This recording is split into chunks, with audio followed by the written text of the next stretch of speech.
everyone, welcome to our channel. I hope you all are doing well. Today we are going to discuss the Vision Eyes January 2021 monthly compilation.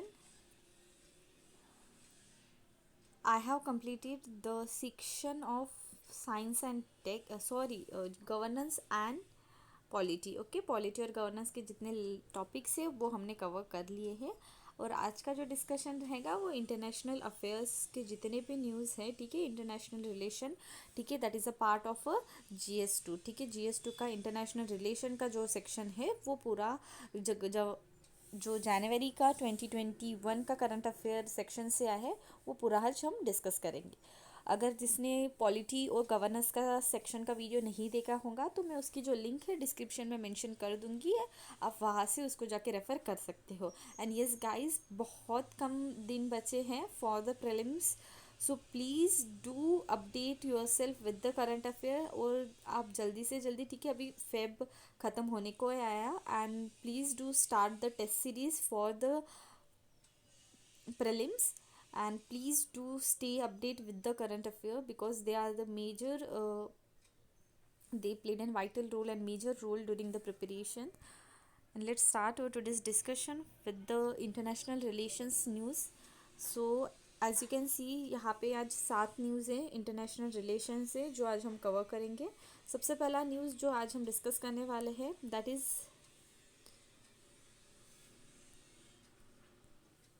India and UNSC के बारे में हम देखेंगे, ठीक है। तो India और UNSC का रिलेशन किस तरीके से है वो देखेंगे। उसके बाद हम देखेंगे अभी जो हमारी कोविड-19 के वैक्सीन जो है डिस्ट्रीब्यूशन स्टार्ट हो गया है, ठीक है, जनवरी से ही हुआ स्टार्ट।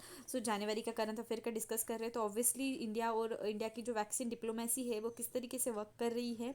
इंडिया ने काफ़ी सारे जो कंट्रीज़ है उनको वैक्सीन प्रोवाइड की है, सो उसके बारे में हम कम्प्लीटली डिस्कस करेंगे।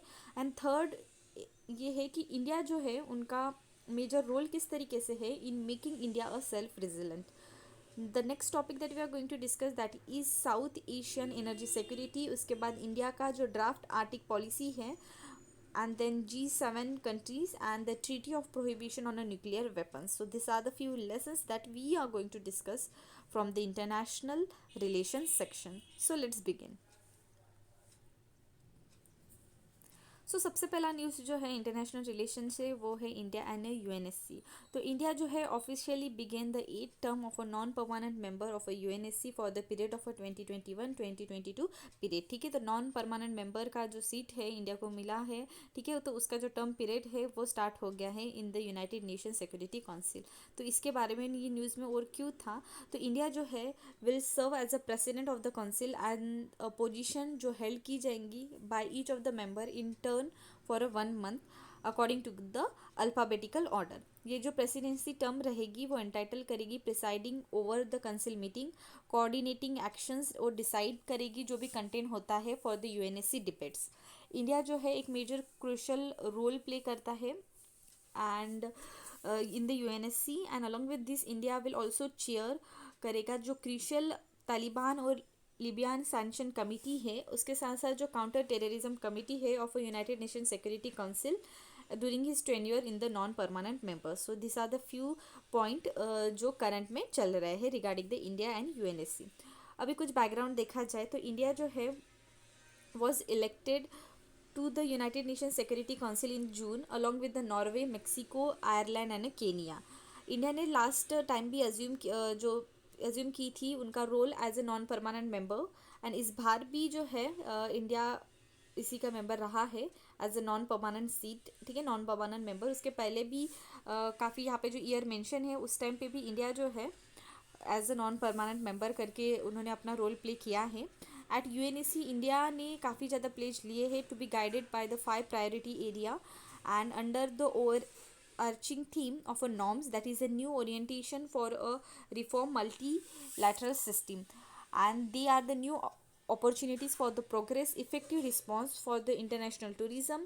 The next one is reforming multilateral system comprehensive approach of international peace and security with the human touch, ठीक है। तो इंडिया के जो 5 एस अप्रोच है वो है सबसे पहला रिस्पेक्ट सम्मान, सेकेंड इज अ डायलॉग संवाद, third is a Sahyog, that is cooperation. Next is a Shanti, that is peace, and the last one is a Samriddhi, that is prosperity. So these are the major five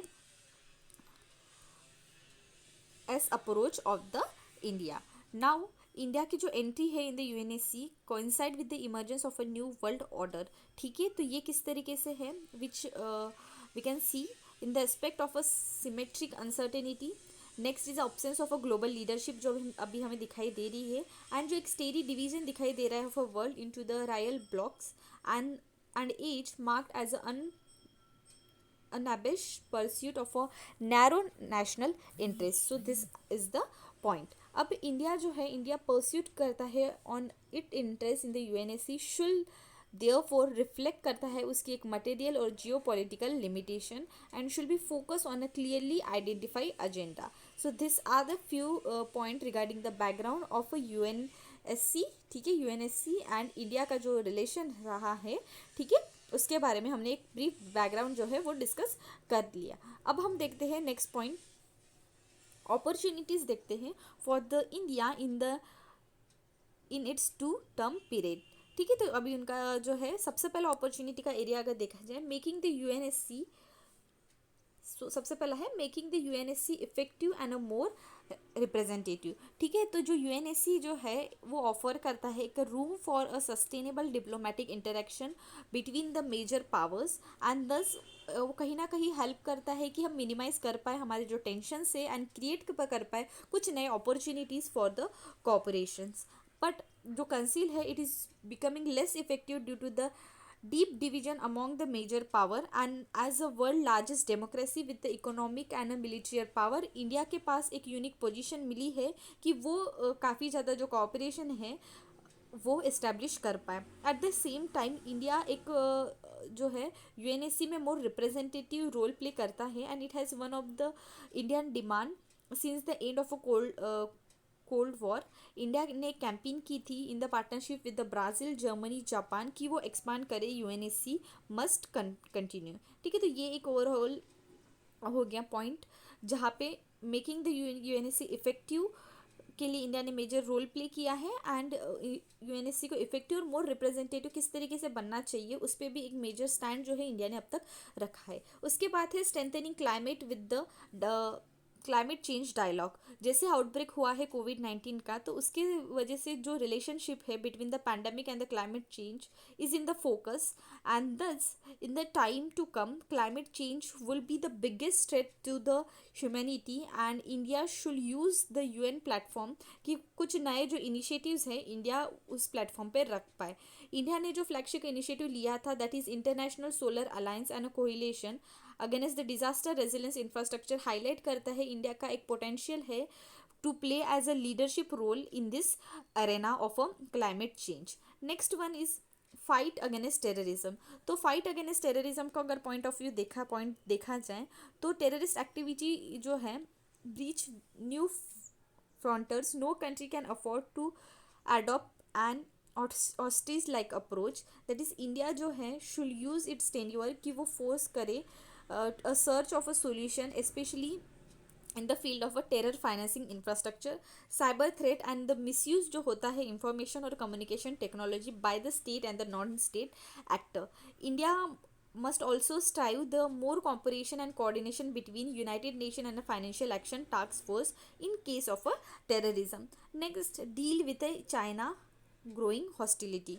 ठीक है, तो India जैसे हम जैसे जानते हैं China जो है it has been unleashed its territorial nationalism and countries from India to Vietnam, Japan and Philippine etcetera are facing the China's bullying and thus India का जो भी प्रेजेंस है यूएनएससी में वो कहीं ना कहीं हेल्पफुल हो सकता है in building a narrative and the consensus against the China's ill motive जो अभी हमें इस्टेब्लिश होते हुए दिखाई दे रहा है. Next is a strengthening the new coalition. जैसे कि कॉड की ग्रुपिंग होगी, उसके साथ साथ इंडिया जो है ऑल्सो यूज़ यूएनएससी टेन्योर की वो डीपन कर पाए उनके कोलाब्रेशन जो है विद यूरोपियन पार्टनर्स. ठीक है, यूरोपियन पार्टनर जैसे कि फ्रांस हो गया, जर्मनी हो गया इन द सिक्योरिटी एरेना.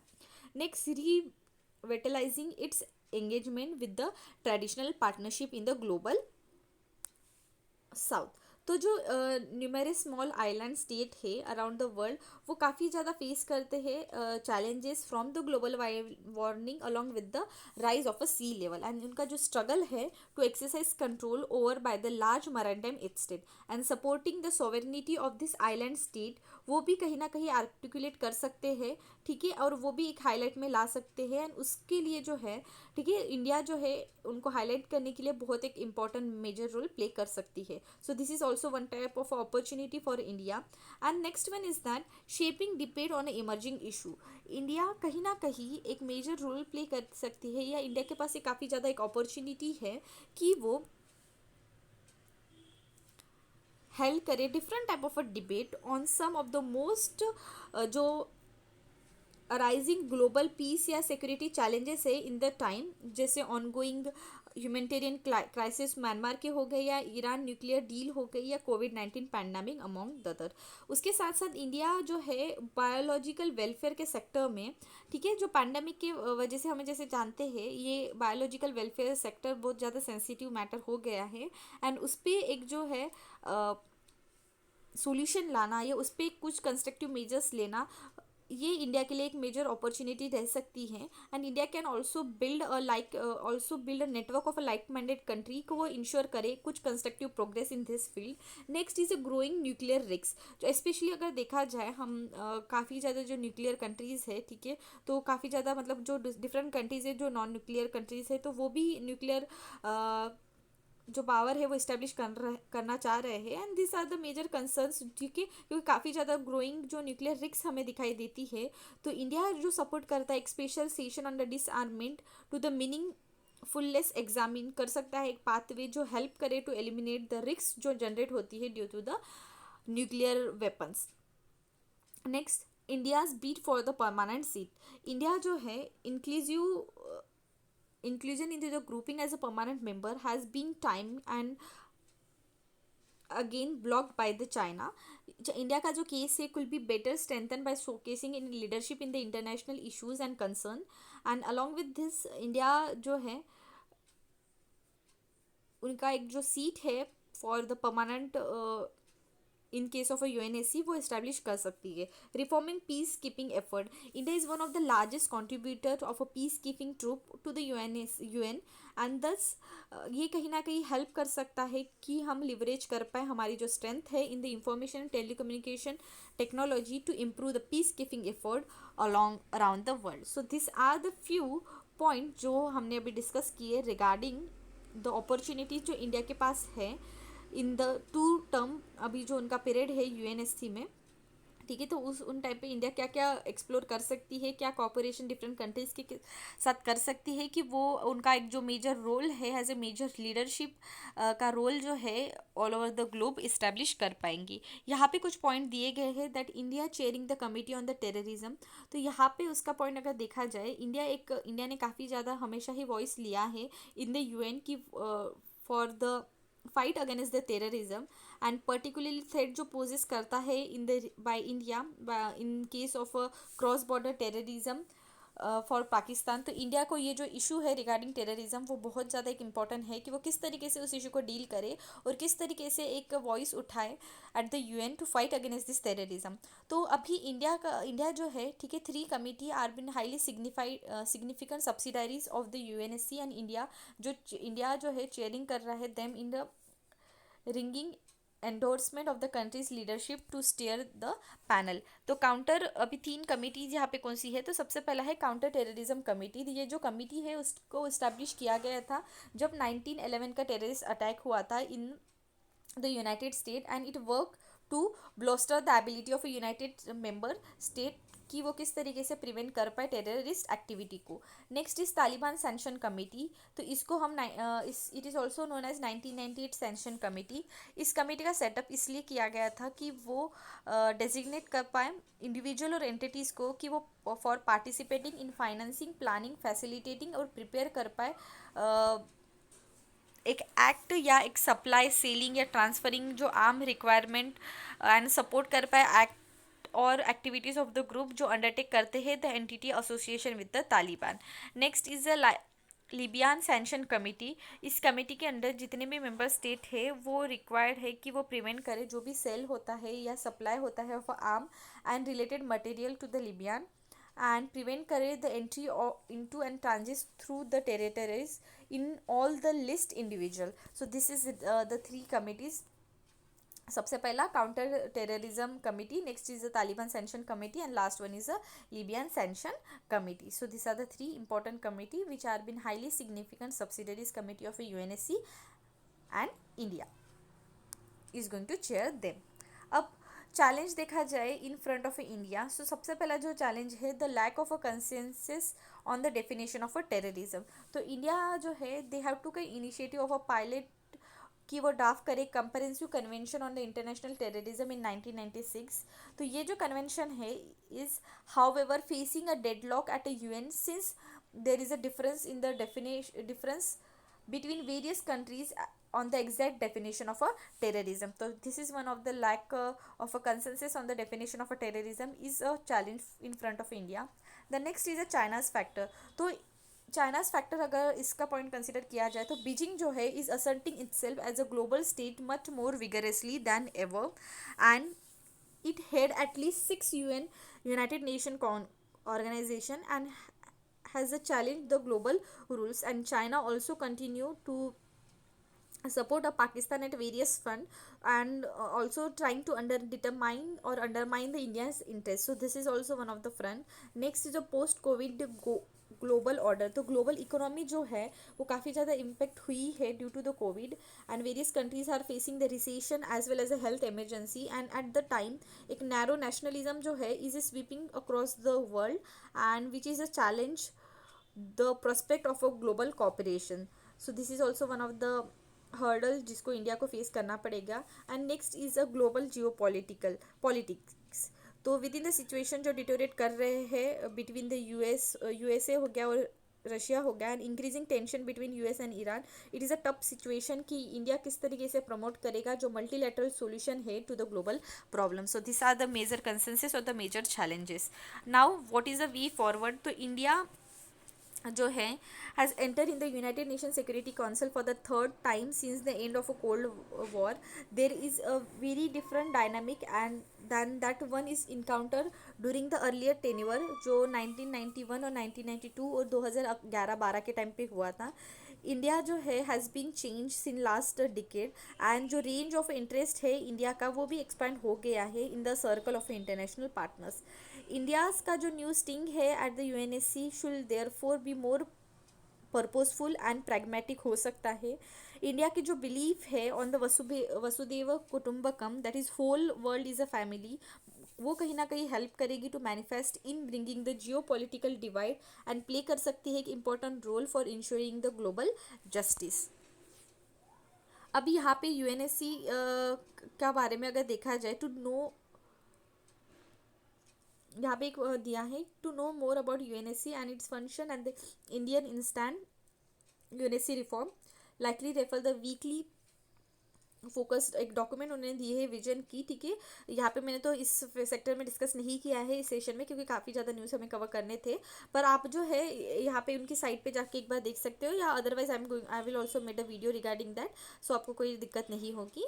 अभी यहाँ पे एक पॉइंट दिया है कि यूएनएससी जो है और इंडिया रिफॉर्म. ठीक है, इंडिया एंड यूएनएससी रिफॉर्म के बारे में अगर देखा जाए एट द टाइम जहाँ पे मल्टीलैटरलिज्म और ग्लोबल गवर्नेंस जो है is facing a serious challenge in the post second world war phase, it is important for the nation like India कि वो step up करे और कुछ contribute करे इस sector में. and being a responsible global stakeholder India want to find a better platform than UNSC and this document discuss करता है कुछ फैक्टर. ठीक है, यहाँ पे अभी इन्होंने डॉक्यूमेंट दी है. ठीक है, वहाँ पे काफ़ी ज़्यादा डिस्कशन हुआ है regarding the UNSC credibility and the effectiveness. ठीक है, तो ये जो डॉक्यूमेंट है मैं within few days I will upload it और most probably after this video जो जब हो जाएगा मैं उसके बाद ही इसको अपलोड कर दूंगी, तो आप वहाँ से उसको रेफ़र कर लेना. ठीक है, अब है इंडियाज़ वैक्सीन डिप्लोमेसी. तो what is why it was in news. तो day after India began vaccinated it own population against the novel corona virus, India ने काफ़ी ज़्यादा जो है डिस्पैच किए हैं millions of dose to the South Asian neighbour and key partner countries. तो what is तो यहाँ इसी के बिहाफ में जो है वैक्सीन डिप्लोमेसी जो है अराइज होती है and why it is important in the current global context. तो वैक्सीन डिप्लोमेसी जो है एक ऐसी, it is seen as a branch of a global diplomacy that rely the use or delivery of a vaccine and alongside providing auxiliary services जैसे कि distribution assistance हो गया या related research. And for an instant India जो है being a major supplier रहा है of RT-PCR vaccine in the African region since the AIDS outbreak and this is one of the example of Indian vaccine diplomacy. In the current context देखा जाए तो world जो है face कर रहा है health crisis in the form of कोविड-19। तो वैक्सीन डिप्लोमेसी जो है एक मेजर रोल प्ले कर सकती है and due to this following reason, ठीक है, larger role due to the following reason. अभी कौन से रीजन है, तो सबसे पहला है कि countering the emergency of a vaccine nationalism. ठीक है, तो जो डेवलपमेंट दिखाई दे रही है हमें of a vaccine, it is seen that some rich countries जो है started cornering and sometime hoarding their vaccine and this is become a term of a vaccine nationalism and thus for instant जो rich country account करता है just 16% of a world population, तो ये कहीं ना कहीं कंसर्न अराइज कर रहा है बाकी जो रेस्ट ऑफ द कंट्री है उनके लिए। एंड इन दिस कंटेक्स एक बहुत इंपॉर्टेंट हो जाता है कि हम एक क्रिएट करें counter narrative of a vaccine internationalism और the vaccine diplomacy and this is one of the reason. Next is strengthening the idea of a collective global response. Since the जैसे पैंडेमिक स्टार्ट हुआ है तब से ऐसा दिखा दिया है कि there it has been made a clear that only a collective response from all the country executed simultaneously help कर सकते हैं कि हम इस वायरस को एलिमिनेट कर पाएँ and on those line vaccine diplomacy ensure कर पाएगा जो सप्लाई होता है वैक्सीन का reach to all areas in the short span and thus we can get rid of this global virus. Next vaccine जो इंडिया थ्रू डिस्ट्रीब्यूट किए जा रहे हैं, तो सबसे पहला वैक्सीन जो है वो है कोविशील्ड वैक्सीन, दैट इज़ वो डेवलप किया गया सॉरी वो डेवलप किया गया है by the AstraZeneca and Oxford University and manufacture किया गया है by the Serum Institute of India. Next is Covaxin, तो वो लोकली डेवलप एंड मैन्युफैक्चर किया है by the Bharat Biotech and Indian Council of Research. अब हम देखते हैं कि किस तरीके से जो वैक्सीन डिप्लोमेसी है वो एड कर सकता है इंडियन की फॉरेन पॉलिसी को।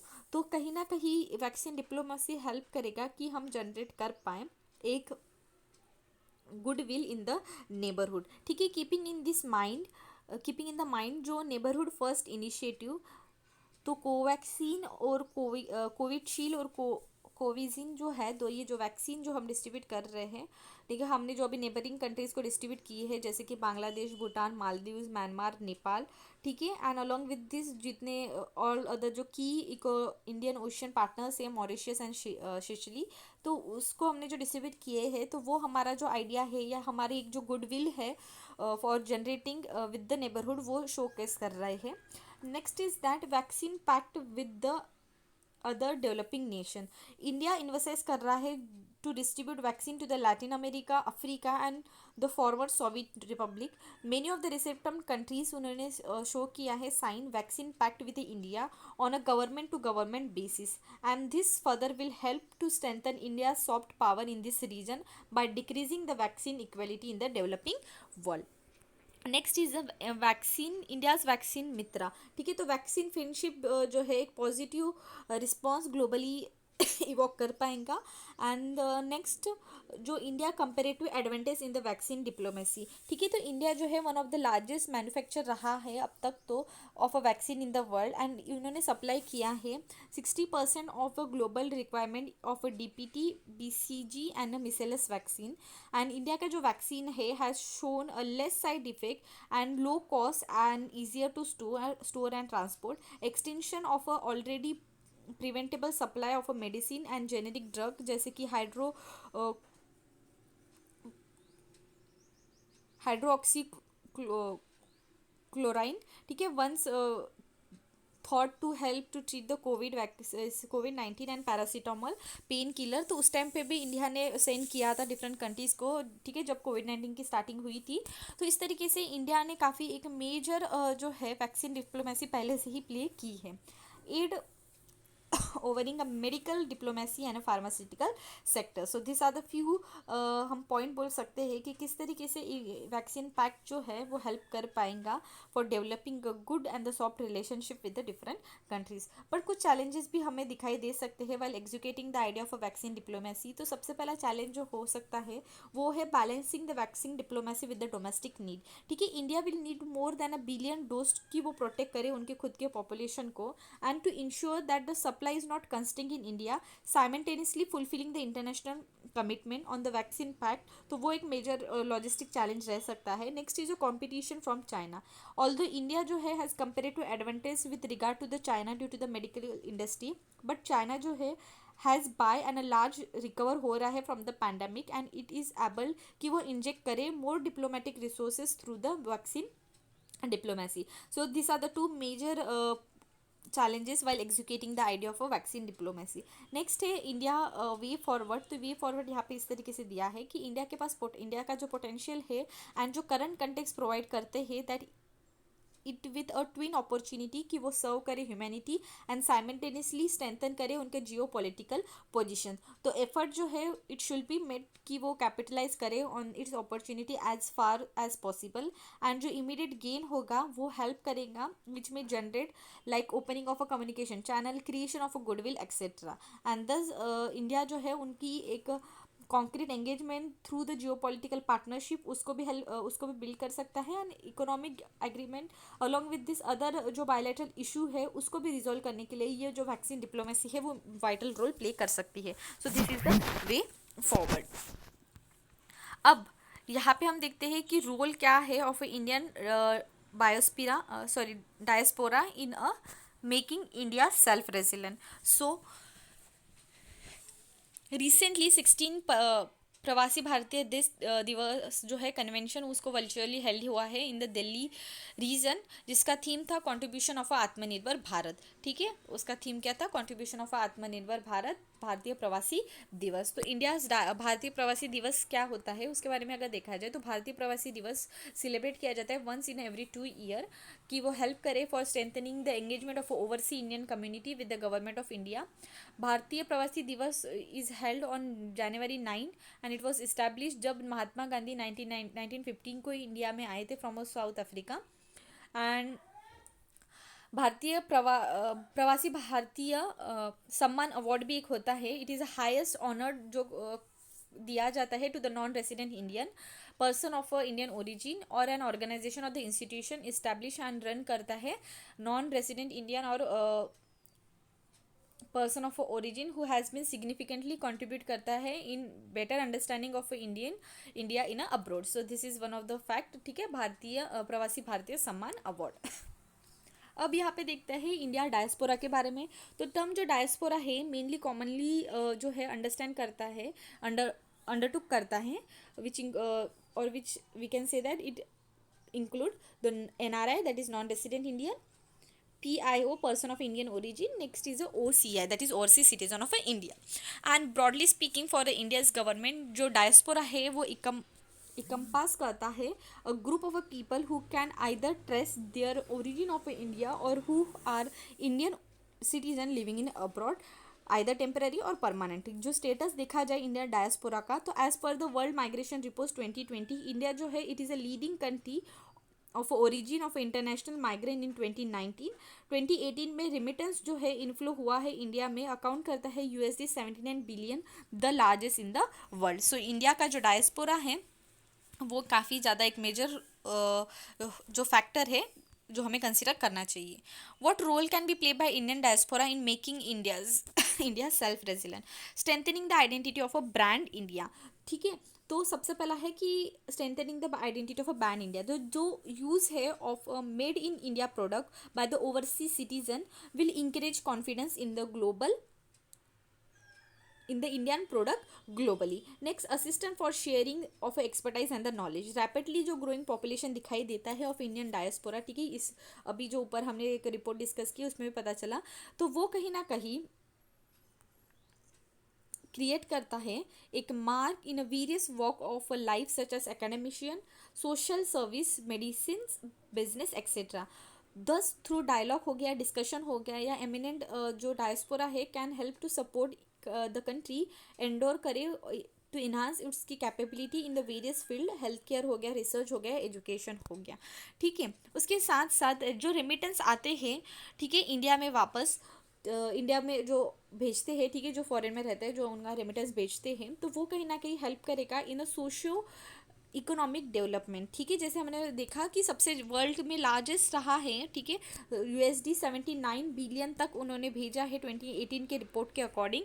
तो जो रिमिटेंस का इनफ्लो होता है इंडिया में, तो वो कहीं ना कहीं जो सोशियो इकोनॉमिक डेवलपमेंट का फैक्टर है उसको बूस्ट करने के लिए हेल्प हो सकता है. Next is a facilitating the entrepreneurship. Diaspora can help to big a transnational entrepreneur by supporting the entrepreneur and the small businesses जो इंडिया में रन हो रहे हैं. Next, secure investment flow. India का जो डायस्पोरा है are better informed to the Indian market condition, domestic labor and economic policy, and consequently has a more realistic expectation of a time frame by the project completion and a investment return. Next, diaspora diplomacy. as the India जो diaspora है वो gain करता है financially and politically influence abroad, and they can potentially lobby their government from the stronger political and the business alliance, and thus we can say that with allies with India and help to promote frequent visit, delegation and conference along with the Indian government. So this is the diaspora diplomacy. So in this way we can say that जो India का diaspora है वो major role play करेगा in making a India self resilient. यहाँ पे कुछ concerns concerns यहाँ पे दिए गए हैं. So what are the concerns? तो सबसे पहला कंसर्न जो अराइज हो रहा है वो है रेगुलेटरी हर्डल. ठीक है, some of the complex norm for establishing a new firm FDI limit वो रेस्ट्रिक्ट कर रहे हैं ईज ऑफ डूइंग बिजनेस को. And next one is the limited scope of interaction. तो मोस्ट ऑफ द जो outreach होता है are focus on the Indian diaspora in the developing country जैसे कि UK और US हो गया. while new opportunities while growing a diaspora in the emerging nation जैसे कि South Africa, South East Asia nation are not that given a proper attention. So this is a limited scope of interaction, and regulatory hurdles are the major two concern which are in the field of Indian diaspora. अब हम देखते हैं कि government ने क्या efforts लिए हैं for engaging the Indian diaspora. तो इंडिया जो है उन्होंने एक ग्लोबल प्रवासी रिश्ता पोर्टल इस्टेब्लिश किया था फॉर द बेटर कम्युनिकेशन हो पाए प्रवासी भारतीय के साथ. वैभव सबमिट वैश्विक भारतीय वैज्ञानिक सबमिट हुई थी जिसका मेन एम था कि वो लाए एक comprehensive road map to leverage the expertise and the knowledge of a global Indian researcher. Next is a known India programme. तो मिनिस्ट्री ऑफ एक्सटर्नल अफेयर ने इसको लॉन्च किया था. एक 3 वीक ओरिएंटेशन प्रोग्राम था फॉर अ डायस्पोरा यूथ कि वो conduct with a view to promote awareness on the Indian fact of a life. Next, Pravasi Kaushalya Vikas Yojana एक स्किल डेवलपमेंट स्कीम है of a ministry of external affair जिसका main aim है कि वो enhance कर पाए जो भी स्किल होते हैं जो to set the potential immigrant worker in the select sectors and job roles. Next is a community welfare fund. ठीक है, तो कम्युनिटी वेलफेयर फंड के रोल फैक्टर में भी इंडिया जो है उन्होंने एक मेजर रोल प्ले किया है. So this are the few government effort towards engaging Indian diaspora. अब यहाँ पे कुछ वे फॉरवर्ड दिया है कि किस तरीके से हम और जो है हमारा इंडिया का जो डायस्पोरा है उसको इन्हांस कर पाएंगे और हमें जो है डेवलप कर पाएंगे इंडिया को एक सेल्फ रेजिलेंट इंडिया. अब यहाँ पे है सबसे पहला कि हम कंडक्ट कर सकते हैं एक आउटरीच एंड इंफॉर्मेशन कैंपेन कि उसके हेल्प से हम एजुकेट कर पाए डायस्पोरा ऑफ इन्वेस्टमेंट अपॉर्चुनिटी और सेटअप कर पाए एक seamless investment channel to induce the investment in Indian immigrant. Next, facilitate कर सकते हैं एक discussion of inform public policies of India. Focus कर सकते हैं हम on engaging a growing diaspora in the emerging country जैसे कि साउथ एशिया हो गया, साउथ ईस्ट एशियन नेशन, क्योंकि हमने जैसे जाना कि एक लिमिटेड जो है स्कोप है ऑफ अ डायस्पोरा. ठीक है, तो एक मेजर कंसर्न है, बस कुछ ही एरिया तक या कुछ कंट्रीज तक रेस्ट्रिक है तो हम उसको एक्सपांड कर सकते हैं एंड इम्प्रूव कर सकते हैं ease of a doing business by specifically enabling diaspora to expand the cooperation of a firm in India. So this is a way forward. अब साउथ एशिया एनर्जी सिक्योरिटी, तो high level group to help build a South Asia focus energy security architecture named the South Asia Group for Energy has been set up by the Ministry of External Affairs. तो ये जो group है south Asian group, तो उसके बारे में अगर देखा जाए South Asian group for energy, तो उसके बारे में अगर देखा जाए तो ये it is a consortium of energy sector expert partner कर रहा है with the South Asian countries, जो हेल्प करेगा या इनेबल करेगा एक sustainable energy development in the South Asian region. ठीक है, तो इसमें कौन से जो कंट्रीज़ है या गवर्नमेंट जो एंगेज है या जो ऑर्गेनाइजेशन एंगेज है, तो ये जो है कंप्राइज करता है USAID, United nation department of energy, 3 national laboratory, Lagrange, Berkeley National Laboratory, national renewable energy laboratory and Pacific north east west national laboratory को. इसका ऑब्जेक्टिव देखा जाए तो ऑब्जेक्टिव है कि वो इम्प्लीमेंट कर पाए एक रिसर्च और एक analysis focus on energy sector opportunity, equip कर पाए जो USAID पार्टनरशिप प्रोग्राम को with the critical information and strategic investment and contribute कर पाए for achieving the goal of Asian enhancing growth and development through the energy. Next need क्यों थी for energy corporation in the South Asian reason, तो सबसे पहले need ऐसी थी कि जो मिसमैच दिखाई दे रहा है between energy demand and the resource endorsement. ठीक है, तो there is a wide variation in the commercial energy endowment and a commercial energy demand among the South Asian countries. And for an instant अगर देखा जाए तो India, Pakistan और बांग्लादेश है वो अकाउंट करता है एक major share of a natural gas and the coal resources in the region. However this country are the large in the area as well as a population increasing the resource demand. So ये एक point हो गया. Next है कि जो Bhutan and Nepal on the other hand, ठीक है, have a hydro power potential and in the excess of this demand of electricity over the foreseeable future and offering a best prospect of for regional electricity report. जो neighbourhood regions है particularly Central Asia हो गया या West Asia का part हो गया, have a inter regional energy export capacity to the South Asia. ठीक है, तो ये जो हमने ठीक है ये जो मैंने जस्ट डायरेक्ट रीड क्यों किया, क्योंकि ये बस एक स्टैटिक पार्ट है. ठीक है, ये वाला फैक्ट हो गया इंडिया बांग्लादेश और पाकिस्तान वाला, और ये भूटान और नेपाल वाला. तो ठीक है, तो ये जो दोनों फैक्ट्स हैं वो कहीं ना कहीं हमें दिखाते हैं कि काफ़ी ज़्यादा एक मिसमैच है इंडिया साउथ एशियन रीजन में रिगार्डिंग एनर्जी डिमांड में और एनर्जी रिसोर्सेज कितने प्रेजेंट है उसमें. नेक्स्ट फैक्टर है leverage economy on the scale in the energy procurement. जो रीजनल एनर्जी ट्रांसफ़र है विल इंक्रीज कंट्री की वो एक्सेस कर पाए एनर्जी रिसोर्सेज को एंड लिवरेज कर पाए economy of the scale. Next lack of access to the clean energy. तो जो रीजन्स है in the home as a huge population, ठीक है, जो ह्यूज पॉपुलेशन तो lack of access of a clean energy, तो ये एक मेजर फैक्टर है. तो ये कुछ फैक्टर्स जो है हमें हाईलाइट करते हैं कि जो है साउथ एशियन नेशन जो है वो कहीं ना कहीं एनर्जी जो सेक्टर है उसमें कुछ वर्क करे. यहाँ पे एक फैक्टर दिखाई है कि इंडिया एनर्जी कॉपरेशन जो है with other South Asian countries. तो इंडिया का जो कॉपरेशन रहा है in the South Asia has concurred with the bilateral as well as the regional level. But जो बायलैटरल एनर्जी कॉपरेशन रहा है वो काफ़ी ज़्यादा सक्सेसफुल रहा है इंडिया और जितने भी साउथ एशियन कंट्रीज़ हैं उनके बीच में. इंडिया जो है एक लार्जर कंज्यूमर है of a primary energy in the region and in the last 7 year India ने रिन्यू किया है एक enthusiasm for a energy regional energy cooperation. And India और भूटान का अगर एस्पेक्ट देखा जाए तो इंडिया ने काफ़ी ज़्यादा एक टेक्निकल और फाइनेंशियल असिस्टेंट जो है भूटान में प्रोवाइड किया है कि वो डेवलप कर पाए एक hydro power.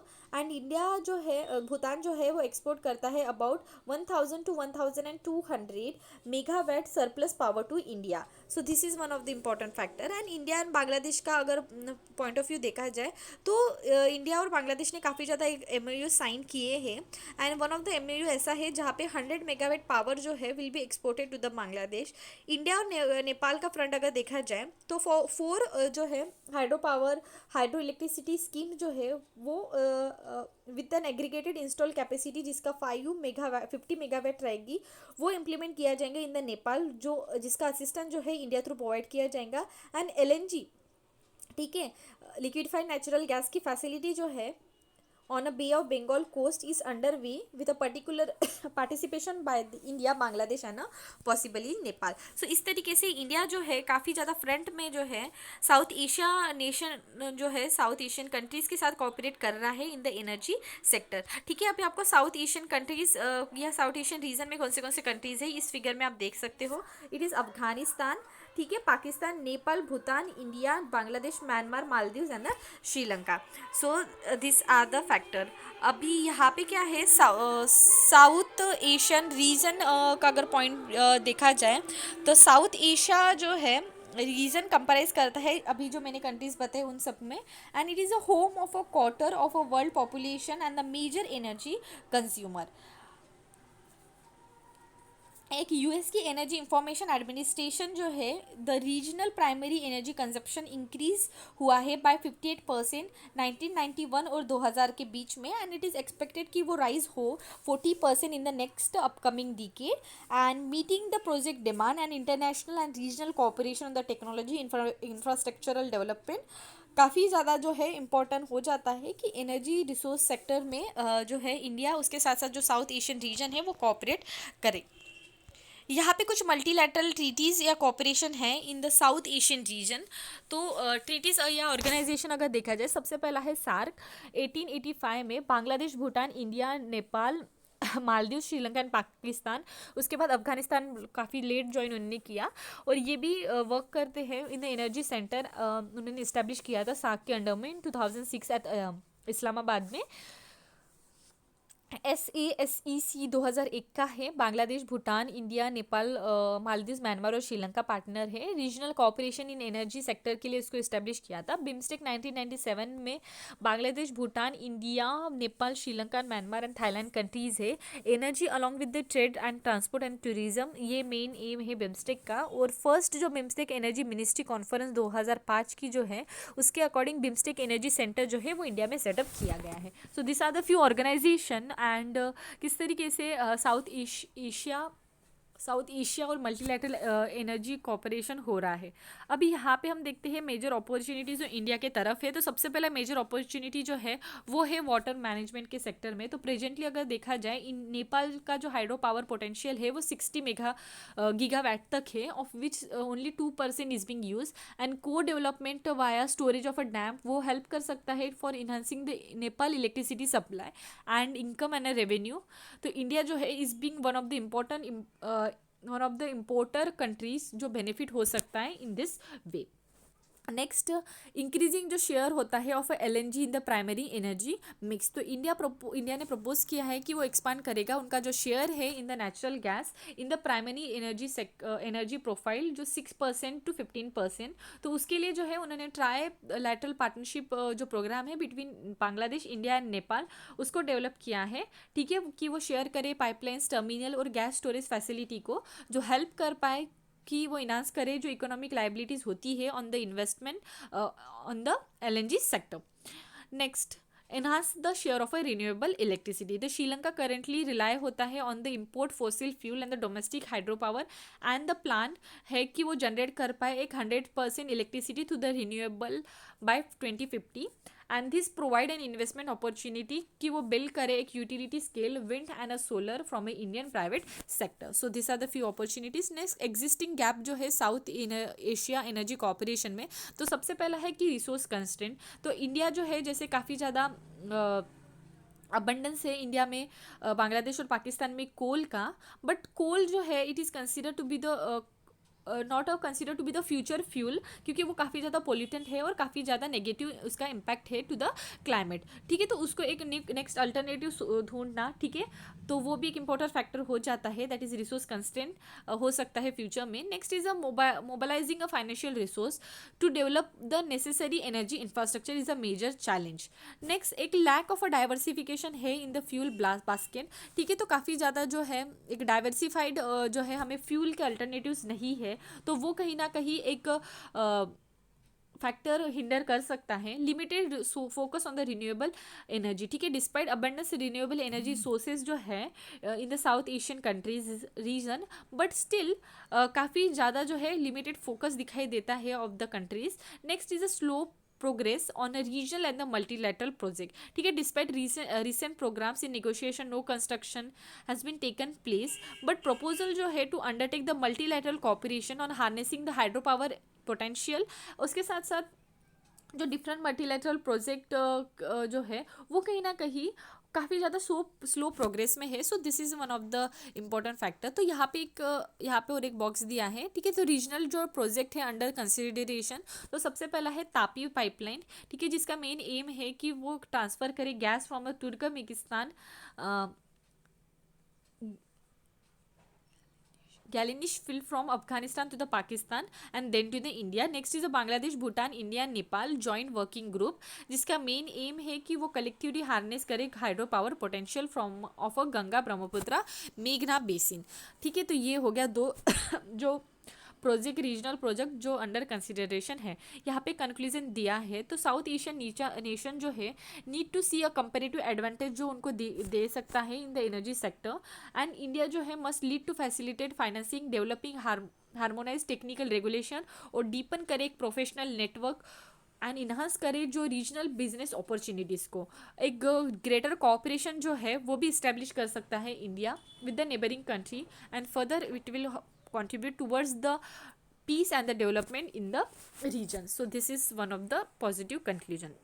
Next India's draft on the Arctic policy, तो गवर्नमेंट ने रिसेंटली रिलीज़ किया है आर्टिक पॉलिसी डॉक्यूमेंट, एंड अभी यहाँ पे आर्टिक पॉलिसी आई है, ठीक है। तो यहाँ पे आर्टिक रीजन के बारे में अगर देखा जाए, ठीक है, तो आर्टिक रीजन कौन सा रीजन है, it is refer to the region जो it is above the Arctic Circle north of latitude 66 degree 34 minute north, and which include Arctic Ocean with the North Pole at the centre. Much of the ocean जो है वो fall होता है within the jurisdiction of a 5 Arctic littoral state, जहाँ पे Canada, Denmark, Norway, Russia and USA का रीजन आता है, ठीक है। तो यहाँ पे आप देख सकते हो दिस इज द फिगर जो हाईलाइट करता है the Arctic circle, okay, this is the part. और यहाँ पे नेक्स्ट पॉइंट अगर देखा जाए तो सिग्निफिकेंस क्या है आर्टिक रीजन का, और तो सबसे पहला सिग्निफिकेंस है इन इन्वायरमेंट है ना क्लाइमेट चेंज के एस्पेक्ट में। तो आर्टिक इन्फ्लुएंस करता है अर्थ का एटमॉस्फेरिक ओशनोग्राफी और बायोकेमिकल साइकिल, वो फर्दर इम्पैक्ट करता है होल वर्ल्ड को। आर्टिक रीजन जो है एक इकोलॉजिकली काफ़ी ज़्यादा इंपॉर्टेंस है, as it is a home of a extensive biodiversity, and studying the impact of a climate change in the Arctic ocean help कर पाएंगा कि हम एक इम्प्रूव करें एक response mechanism in other part of globe also along with the India. Next economic significance, जैसे हम जानते हैं कि रैपिड जो वार्मिंग हो रही है या मेल्टिंग ऑफ आइस हो रहा है in the Arctic is making area in the Arctic region with the raw material potential increasingly accessible for the economic exploitation and the development. So this is economic front से भी काफ़ी ज़्यादा important है। उसके बाद है कि एक एस्टिमेट के अकॉर्डिंग पता चला है जो आर्टिक रीजन है वो होल्ड करता है 22% ऑफ अर्थ ऑयल और natural gas resources, and India जो है इंटरेस्ट अगर तो दिखा रहा है आर्टिक रिच मिनरल्स ऑयल्स और गैस रिजर्वर के लिए, तो इंडिया के लिए बहुत ज़्यादा बेनिफिट रह सकता है। New sea routes, as Arctic जो है आइस वो मेल्ट हो रहा है, तो न्यू सी रूट जो है वो कहीं ना कहीं इस्टेब्लिश हो सकते हैं, एंड वो हेल्प कर सकते हैं for increasing the navigation with the other countries in the international front. New fishing ground, ठीक है, तो ice decline obviously new opportunities establish हो रहे हैं for the sea fisheries as emerging, along with this एक new significant stock of a living marine resources वो भी develop हो रहा है, तो एक इंपॉर्टेंट रोल वहाँ पे भी आ सकता है. Next is a geopolitical. तो in a geographical location in between the three countries that is America, Europe and Asia, offer करता है एक short trade distance destination as well as the transit. And due to the increasing mobility and economic potential within the Arctic result कर सकता है from the global warming, fear of a, ठीक है, obviously it will be the fear. ठीक है, so this are the point regarding the Jio political. And next is the research and the development. तो Arctic research जो है वो enhance कर सकता है contribution to the domestic research activity in India, and it will उसकी study जो है वो हेल्प कर पाएंगी for studying the melting rate of Himalayan glaciers. So this is the point. अब यहाँ पे ऊपर एक बॉक्स दिया था जहाँ पे वेरियस इनिशिएटिव जो है of Arctic global initiative regarding the Arctic जो कंडक्ट हुए हैं. तो सबसे पहला है एक आर्टिक कंटेमिनेट एक्शन प्लान, जिसका वर्क है कि वो प्रिवेंट करे और रिड्यूस करे पोल्यूशन और इन्वायरमेंटल रिस्क जो आर्टिक रीजन में है. Next is Arctic economic council, एक इंडिपेंडेंट ऑर्गेनाइजेशन है जो फैसिलिटेट करती है Arctic business to business activity और एक रिस्पॉन्सिव इकोनॉमिक डेवलपमेंट को डेवलप करने का मेन एम है. Arctic monitoring and assessment programme, एक 6 working group of Arctic council है. वन ऑफ द मैंडेट इसके अंडर में है कि वो मॉनिटर करे और एक्सेस करे जो स्टेटस है of Arctic region and with respect to the pollution or a climate issue. Next one is the Arctic migratory bird initiative. ये प्रोजेक्ट का डिज़ाइन इसलिए किया गया है कि वो हेल्प कर पाए जो भी स्टेटस है और सिक्योर कर पाए एक लॉन्ग टर्म सस्टेनेबल और decline Arctic breeding migratory bird population. Next is Arctic marine tourism project. इसका मेन एम है कि वो रिन्यू करे जो एफर्ट्स है by the Arctic council to analyse and promote the sustainable tourism across the Arctic region. ठीक है, तो यहाँ पे जैसे बोला है कि आर्टिक कंसिल, तो आर्टिक कंसिल जो है एक high level intergovernmental forum है of Arctic cooperation that was set up with the twin mandate of environmental protection and sustainable development. यहाँ पे 8 कंट्रीज है, ठीक है, परमानेंट पार्टिसिपेंट एंड ऑब्जर्वर भी है. इंडिया जो है ऑब्जर्वर स्टेट नेशन है 2013 से. परमानेंट मेंबर्स में अगर देखा जाए Canada, Denmark, Finland, Russia, US, Iceland, Norway और स्वीडन जो है वो मेंबर्स है. ठीक है, this is regarding Arctic council. अब यहाँ पे एक फिगर दिया है इंडिया और आर्टिक की किस तरीके से हिस्ट्री रही है in the field of corporation. तो 1920 के टाइम में साइन हुआ था एक स्वालबार्ड ट्रीटी इन पेरिस. उसके बाद 2007 में first scientific expenditure to the Arctic India ने दिया था. देन 2008 के टाइम पे इस्टेब्लिश हुआ था एक research base Himadri Ny Alesund Svalbard Norway. Next 2014 develop IndArc multi sensor moored observatory. And 2016 में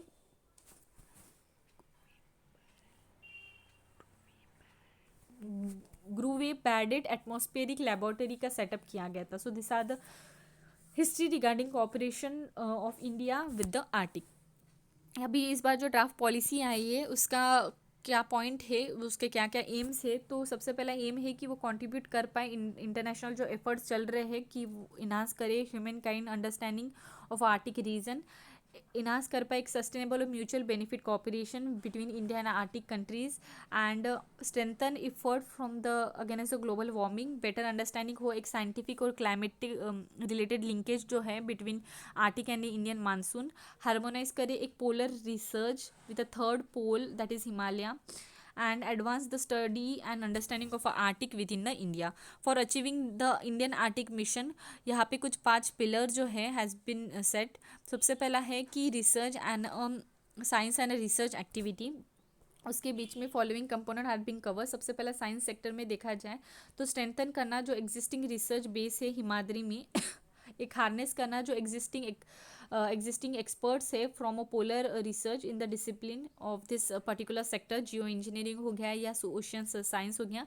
इनहांस करे एक quality of Indian engagement with the Arctic council and एक डेवलप करे एक bilateral multilateral project with the Arctic nation. So this are the point. Next climate और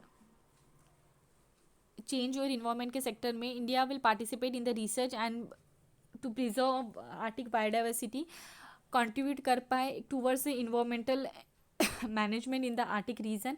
and engage कर पाए with the partner कि वो इम्प्रूव करे अर्थ की सिस्टम मॉडलिंग एंड सपोर्ट कर पाए वेदर एंड क्लाइमेटिक प्रेडिक्शन को। स्पेस और टेक्नोलॉजी के सेक्टर्स अगर देखा जाए तो एक्सपांड करे एक remote sensing capacity capability in the Arctic region and develop कर पाए कुछ facilities for establishing a service in the Arctic region related to the telecommunication connectivity हो गया या मरीटाइम फेस सेफ्टी या हाइड्रोग्राफिक सर्वे या क्लाइमेटिक मॉडलिंग टाइप। ठीक है, so this are the science climate change and a space technology sectors related. Next, economy and a human cooperation के sector में अगर देखा जाए तो energy minerals and other resources में एक्सप्लोर कर पाए डिफरेंट अपॉर्चुनिटीज़ और एक responsive exploration of natural resources हो पाए and in the Arctic region participation जो है इंडिया पब्लिक और प्राइवेट सेक्टर का उसको इंकरेज कर पाए एंड एक पार्टनरशिप अपॉर्चुनिटीज़ भी डेवलप कर पाए in the renewable energy and bioenergy sector. Human resource development sector में अगर देखा जाए एक share expertise in the management of indigenous and the other communities encourage कर पाए इंडिया का जो पार्टिसिपेशन है in the sustainable tourism and provide कर पाए कुछ इस तरीके से health facilities and technological solution in the Arctic region और एक कल्चरल और इकोनॉमिक एक्सचेंज जो है between indigenous community of a glacial region of Himalayan Arctic should be take. So economic and human research cooperation human development cooperation के sector में ये कुछ factors जो कंसिडर करने वाले हैं। नेक्स्ट, ठीक है, 5 में से हमने 2 डिस्कस कर लिया, अभी थर्ड वन कौन सा है, that is transport and connectivity. तो ये जो प्रोजेक्ट का ये जो मिशन जो है वो हेल्प कर सकता है कि हम एक्सप्लोर कर पाए जो पॉसिबिलिटी है of linking international north south transport corridor with unified डीपिंग water system and उसके साथ साथ expertise in the building ice class vessel जो है उसके लिए भी हम पार्टनरशिप कोलैबोरेशन को इस्टेब्लिश कर पाएंगे and participation of environmental monitoring collecting hydrographic and oceanographic data के लिए भी हेल्पफुल रहेगा।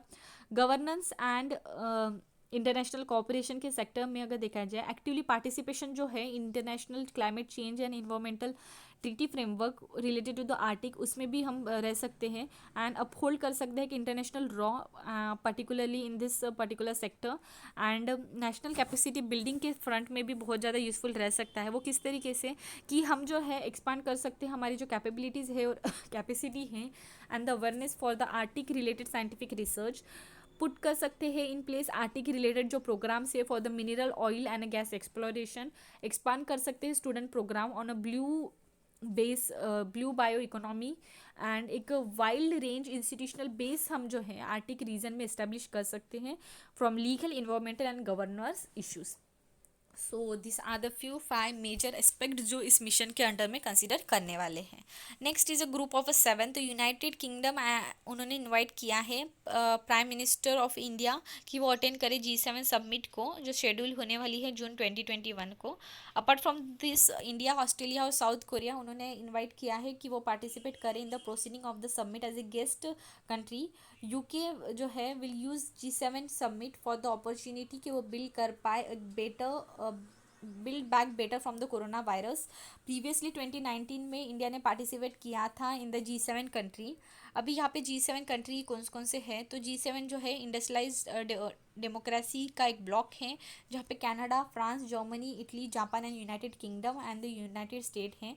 Russia belonging to this forum from 1998 to 2014 where the block of a G8 but further जो है but was suspended following the ठीक है, बस तो बाद में जो है रशिया वो रिमूव हो गया इस ग्रुपिंग से एंड फिर से वो G7 कंट्री बन गया and there is no formal criteria कि किस किस को मेंबर होना चाहिए। G7 मेंबर्स जो है मीट करते हैं एनुअली एंड रोटेशनल बेसिस पे जो है उनकी लीडरशिप डिसाइड की जाती है एंड कुछ इंपॉर्टेंट डिस्कशन जो है regarding the global economic governance, international security and energy policies पे वहाँ पे डिस्कस किया जाता है।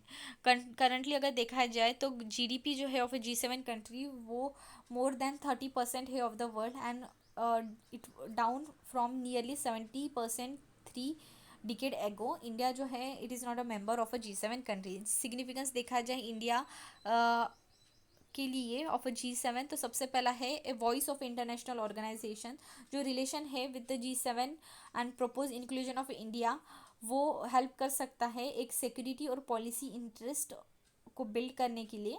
नेक्स्ट, इंडिया जो है एक नॉन परमानेंट मेंबर है of UNSC and where United Kingdom will take over the presidency in a February 2021।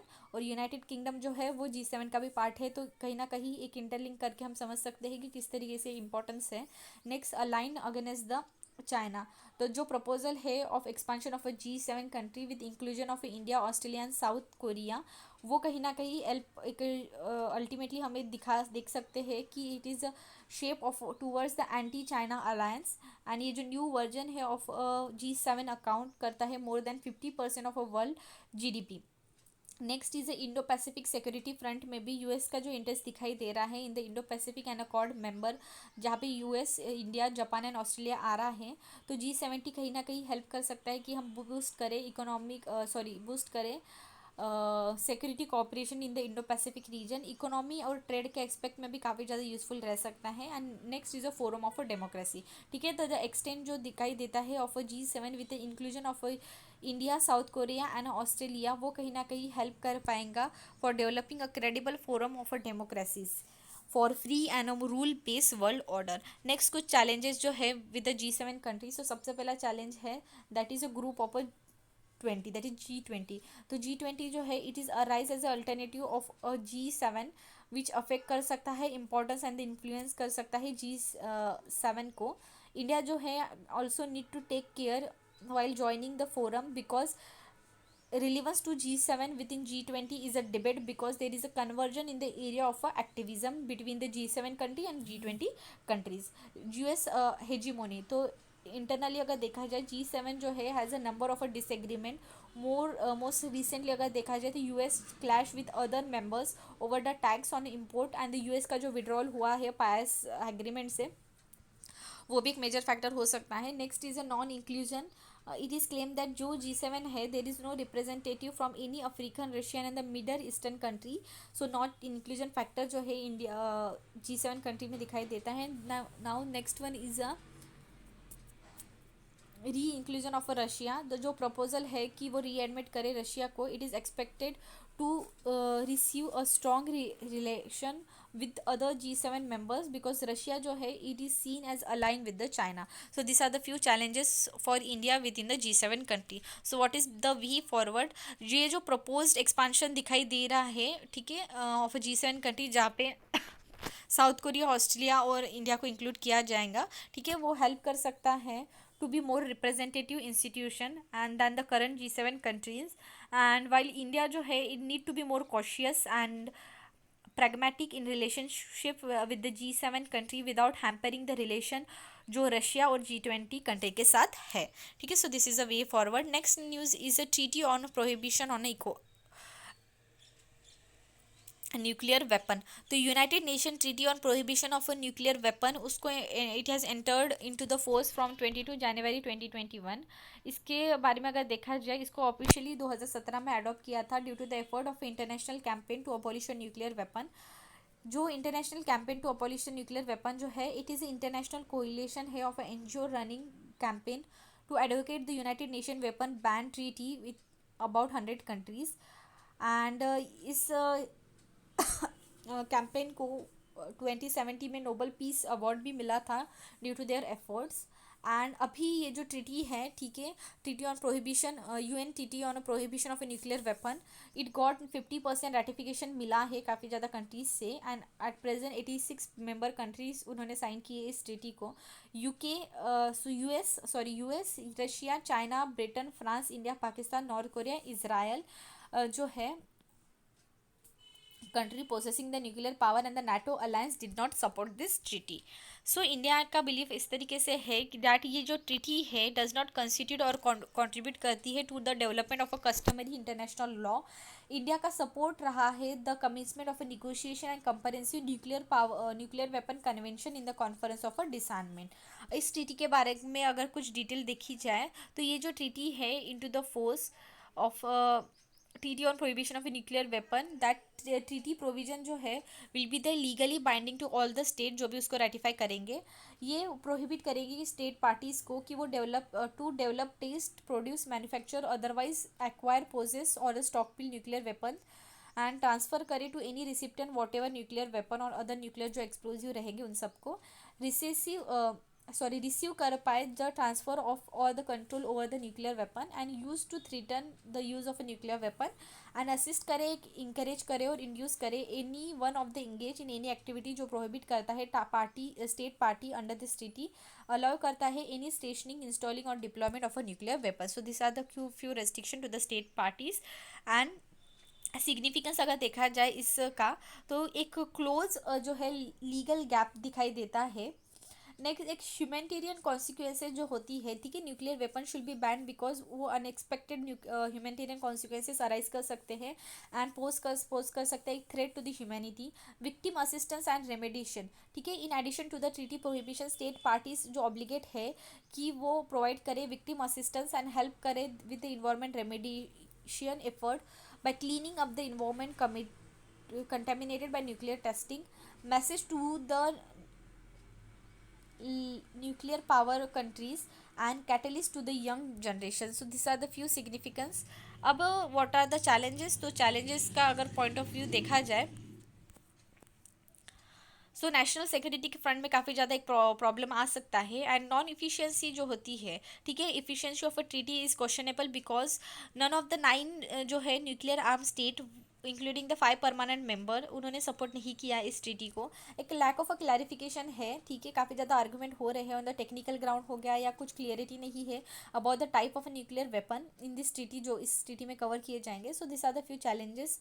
Conclusion देखा जाए तो ये जो ट्रीटी है एक सिग्निफिकेंट माइलस्टोन करके एक्ट कर सकती है towards the nuclear weapon free world. Moreover it is needed more to be done nuclear with a nuclear weapon like the country which agree कि वो बैन करे अदर हाईली डेंजरस वेपन जैसे कि land mines हो गया, cluster munition and biological and chemical weapon. So this is the conclusion.